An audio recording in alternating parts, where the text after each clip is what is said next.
وأنتم بخير iyadoo maanta oo dhan caalam islaam si weyn loogu dabaaldegayo munaasabada Ciid al-Fidrida ayaa magaalada Boorama oo kamid ah magaalooyinka waaweyn ee ku yaala Soomaaliland ayaa ahayd meelaha si weyn looga ciiday oo ahayd mid ka duwan ciidii hore oo suuqyada waaweyn ee Boorama ay soo buux dhaafsheen gaadiid aad u tiro badan oo dheer yihiin shacabka ku dhaqan magaalada Boorama iyo waliba dad aad u tiro badan oo ka kala yimid gobolada Soomaaliland ayaa si weyn ugu ciiday sanadkan magaalada Boorama ee xarunta gobolka Awdalla Masjid Jaamaca Boorama waxa uu kamid yahay meelaha lagu oogayay salaada Ciid al-Fidrida iyo waxa halkaasi bulshadii kula tukanayay kala soo qayb gashay wasiirada wasaaradaha duulista hawada caafimaadka ganacsiga gudoomiyaha golaha wakiilada Soomaaliland maamulka gobolka iyo ka degmada Boorama kadib markii la tukaday salaada Ciid al-Fidrida ayaa waxa halkaasi shacabka kala hadlay mas'uuliyiintii masjidka Jaamaca Boorama ku tukanayay waxayna sheegeen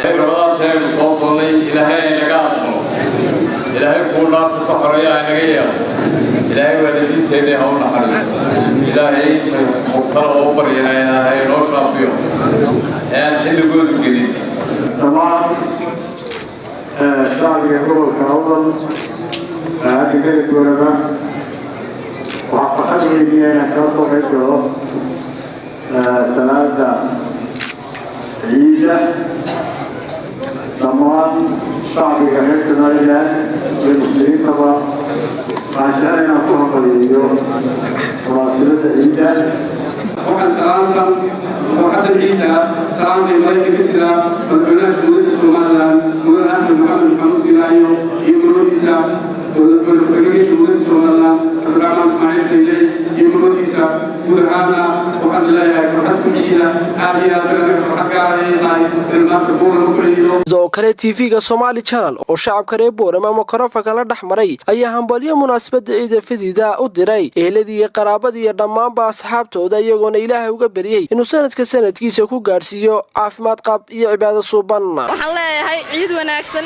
ciideeda Ilaahay nabad qab iyo bashbash iyo barwaaqo ay nagu gaarsiiyo anoo maanta wada ciyaalkaygii oo halkan keeno farxadda ciida la qaadanaya way fiican tahay maanta waa ciid ugu fiican ciidaha waay meelan ku ciyaarnaan haysanaa raxiim ummadda islaamka oo dhan ciid wanaagsan baan leeyahay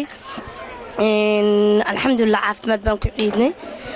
ma soo koobi karno farxadda maanta aan la qaadanayo ciyaalkan waalidka wahay gabadha Aamina saaxiibaday Raxmayar kulli ma sha Allah ciid wanaagsan ummadda islaamka oo dhan macalliniga